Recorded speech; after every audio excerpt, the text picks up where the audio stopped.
Yo, how's it going, folks? It's me again, your boy Tavo, and this is another lesson on SVG for the web. So the lesson for today is going to be on the different stroke styles. So since we've covered shapes and all, and you are now familiar with what a stroke is, which is the outline around the shape, today we're just going to cover the different types of strokes that you can apply to any particular shape or line. Okay, so I'm going to start with creating an HTML file, and then I'm going to create an SVG and give it a width.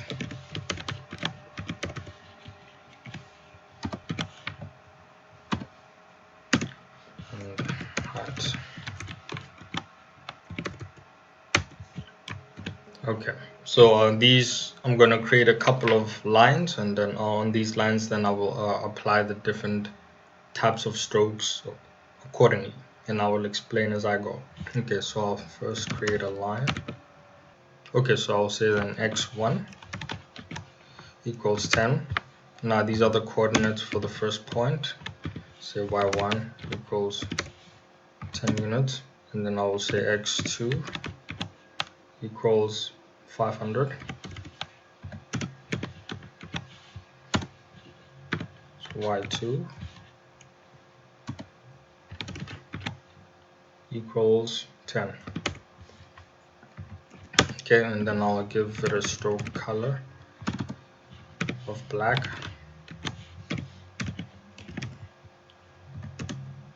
and I'll give it a stroke width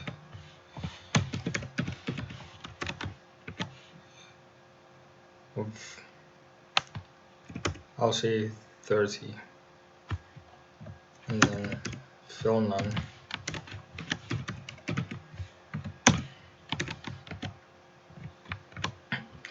Okay, so this is our first line, and we have different types of stroke endings that we can add. Basically, this is the end of the line, or where the two lines connect. So there are different styles that you can apply. You have butt, you have square, and you have round. So what it means is that it's just going to determine the shape of the edge. So it could either create a round end on each line, on every intersection. A square is similar to a butt, but the difference is that with a square, then it extends the line with a few pixels. So yes, I will just show you so that you can get a better understanding of what that is. Say stroke line cap. So this is a stroke line cap, and I'll say butt. I think by default you have a butt as your stroke line cap, so even if you have not specified what type of stroke line cap you want, by default you will get a butt. It's a weird word, no buts about it. But anyway, so I'm going to create another line, and then this one I will just give it just a few values. So I'm just going to draw lines next to each other so that I can make a comparison, so you can see what the difference is between these different lines and what the stroke line cap is doing to each line. Okay, so we'll make this one a square, then we'll make this one round. Here we'll say 80. Okay, so now let's have a look. Let's see what that looks like. Okay, so I'm just gonna open it, my favorite browser. Okay, so there we go. We've got the different lines. Wonder why they look the way they do. Okay, let me just change the stroke colors so that they are all unique and you can tell them apart. So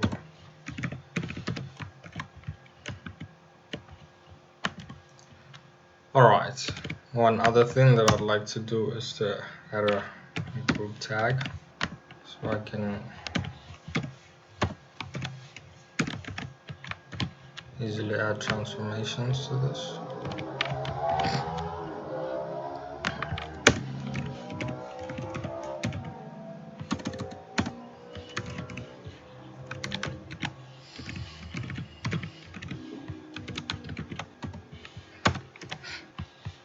say 50 and 50. Awesome. So go back. So as you can see, this is our first one. So this is a butt, and this is what it looks like. Nothing special. I think most of you guys can say that this is what you would probably expect. So this is what you get by default, but that's a butt, stroke line cap. And this is a square. So as you can see, these two lines are not different in terms of size.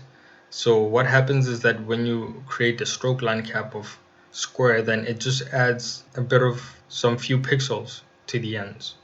So that's basically all that it does. And then here, even with round, it added a few more pixels, but then it's rounded. So it also adds a bit here, but this chunk is still square on both sides. So that's what a butt, square, and round stroke line cap do. The second one we're gonna create is a stroke line join. So I will show you what a stroke line join also does. So I'm just gonna copy this and just change the values. Whoa, wait. Okay, I'll make it say 200. Okay, then here I'm just gonna remove this stuff. So here I'm gonna use something different. I'm gonna use a polyline. I'll say polyline, and then I'll plot out the points. I'll start by saying 10. So 10, 100 by 10, and then 100, 100. Okay, so the stroke color will be black also, and I'll give it a stroke width of 20, and then a fill, say none. And so I'll say the stroke line join. Also three types of stroke line joins. There's a meta, round, and bevel, and I will illustrate what that does.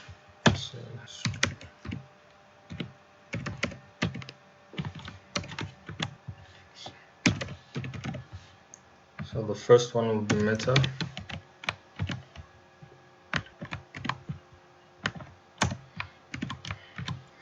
And then I will just alter these values. I'll say, yeah, I'll make it 120. Make it 120 again here, and then I'll make it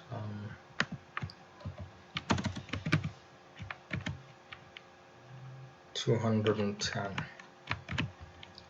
Okay, and so the stroke line join will be round.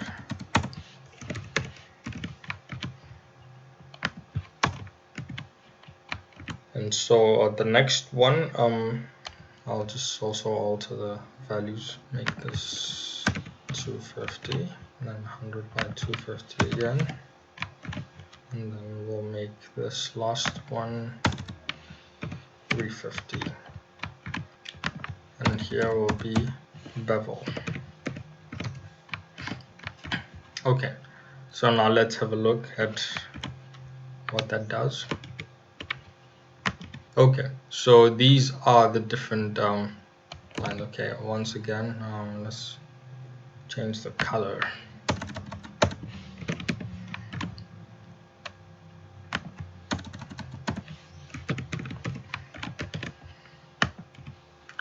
Okay, so as you can see here, this is the first one.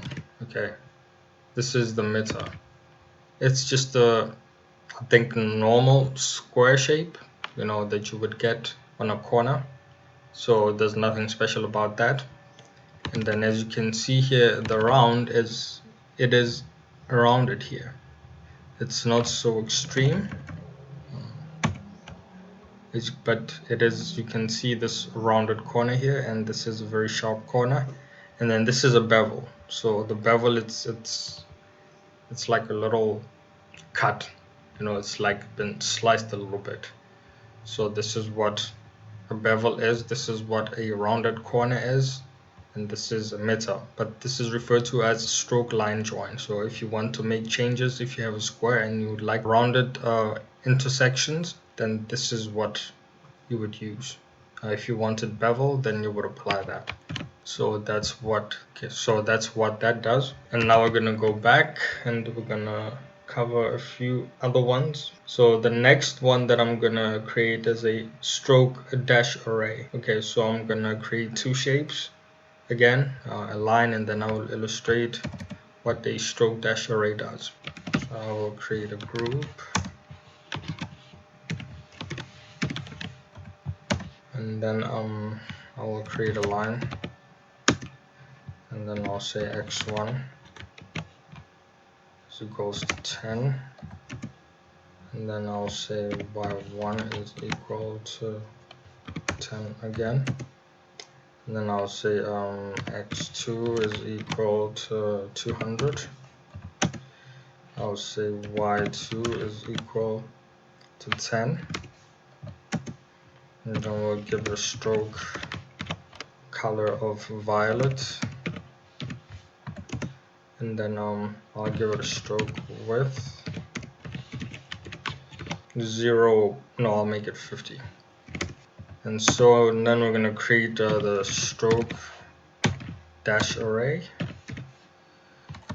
So this is how you write a stroke dash array, and I'll give it a value of 5 and then 9. Okay, I will add a transform to my group,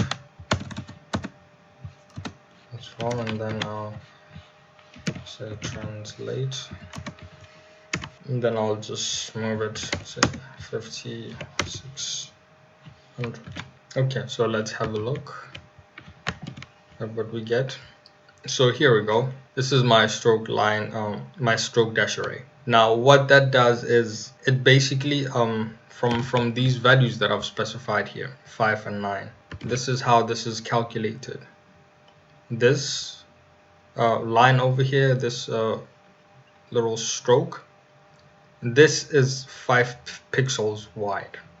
Okay, and then this 9 here represents the space here in between.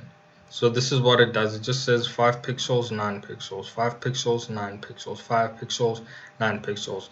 This is how it separates the stroke, by drawing 5 pixels of the stroke and then creating a gap in between and then drawing another stroke. That's pretty much how it is drawn. It uses an array in order to determine these values. So 5 and 9 are the repeating values that create this little pattern right here. If I'd wanted to make it different, for instance, I could say 1, right, and then I'll say 3, and then I'll say 5. Now let's check out what this looks like. Now what's happening here is that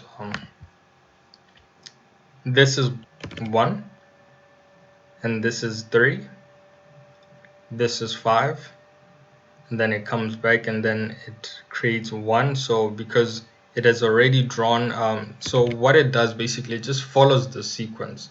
So it will use this first array that will be to draw the line, and then it will create the space in between, and then it will draw another stroke, and then the next one will be then the space will be 1. So this one is not so the repetition is not the same, so you get a bit of a variation between the sizes of the gap and the size of the stroke. So this is what that looks like. I mean, you could even add more to it. There's really no limit to how far you can take it. So let's see what that looks like, and yeah, that's what you get, So yeah, so that's what the stroke dash array does. So with it, then you can just create these different types of strokes according to your desires. Whatever goal that you have in mind, you can achieve it using stroke dash array. And so yeah, this is basically it when it comes to the types of strokes that you can apply. So just play around with it. Once again, have fun, see what kind of interesting patterns you can create. Just mix everything around, your shapes, your strokes, and just see how you can make all of them interact together to create like really interesting illustrations or symbols, whatever the case. Okay, so I'm gonna end it there. That's it for this lesson. Well, till the next one, my brothers and sisters, love and peace. I'm out. If you thought this video was good and helpful, please press that like button. For any questions or input, just remember to leave a comment. And if you want to see more videos like this, then subscribe to my channel and I'll keep more stuff coming your way.